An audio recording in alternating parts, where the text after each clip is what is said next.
नमस्ते नेपाल। अहिलेको यो चाहिँ राजनीतिक एउटा चाहिँ जुन वातावरण मलाई दुईवटा कुरा गर्न मन लागेको छ।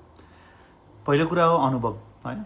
हामी चाहिँ अनुभव भनेर जुन चाहिँ एउटा हाम्रो चाहिँ जब हामी पढ्छौँ, पढाइ सिद्ध्याउँछौँ अनि जागिर खान जान्छौँ नि, अनि जागिर खान जाँदा हाम्रो रेज्युममा अनुभव त लेख्या हुँदैन। हामी बिना अनुभवकै रेज्युमे लिएर कम्पनीमा जागिर खान जान्छौँ अनि त्यसपछि हामीलाई कम्पनीको त्यो इन्टरभ्यू दिने मान्छेले सोध्छ तपाईँहरूको अनुभव के छ भनेर। हामीसँग अनुभव छैन, हामी त भर्खर पढाइ सिद्ध्याएका। हामीले त अनुभवी खोज्या भन्नुहुन्छ उहाँहरूले, हैन? त्यसपछि सेलेक्ट गरिँदैन, हामीलाई लिइँदैन त्यो जागिरमा। अनि बाहिर आउँछौँ, घरमा साथीभाइसँग हामी के भन्छौँ भने के खालको चाहिँ नि यो हाम्रो समाजको चाहिँ नि एउटा यो वातावरण हो। हामीलाई अवसरै नदिएपछि हामीले जागिर खानलाई पहिलो जागिरै नखाएपछि हामीसँग अनुभव आउँछ कहाँबाट?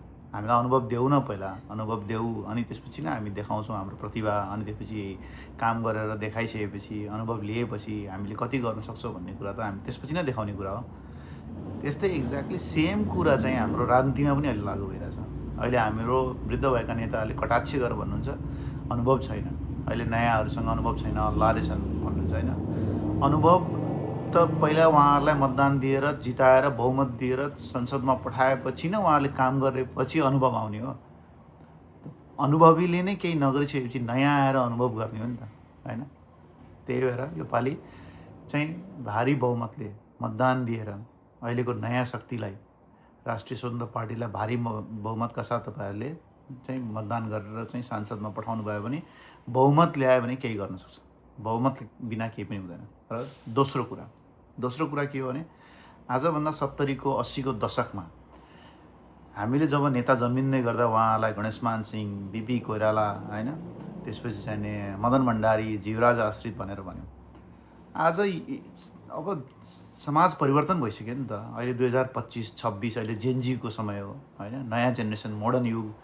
आज कोही चाहिँ नेता जन्मिन्छ भने चाहिँ त्यसलाई चाहिँ हामी लुसिफर, दलाल, ठग, होइन, त्यसपछि चाहिँ नि विदेशी दलाल, अमेरिकाबाट परिचालित भनेर चाहिँ नि समाजमा उसलाई चाहिँ कति अवहेलना गरिन्छ, कति लखेटिन्छ। उसका पछाडि कयौँ मान्छे लाग्छन्, होइन? यो चिज चाहिँ 70-80 को दशकमा भएन। नेता जन्मिँदा चाहिँ उनीहरू एकदम ठुला थिए पनि भए भनेपछि आज चाहिँ जन्मिँदै गरेको मान्छेलाई चाहिँ किन यस्तो कटाक्ष गरिन्छ? किन उहाँहरूलाई पनि एकचोटि अवसर दिइँदैन? उहाँहरूलाई किन एकचोटि हेरिँदैन? त्यही भएर म सबैजनासँग विनम्र अनुरोध गर्दछु, कृपया अरूले भनेको कुरा पछाडि नलाग्नुहोस्, देशलाई माथि राख्नुहोस्, योपालि परिवर्तन गर्नुहोस्। अरू चिज गर्नु भने होइन, मत परिवर्तन गर्नुहोस्। धन्यवाद।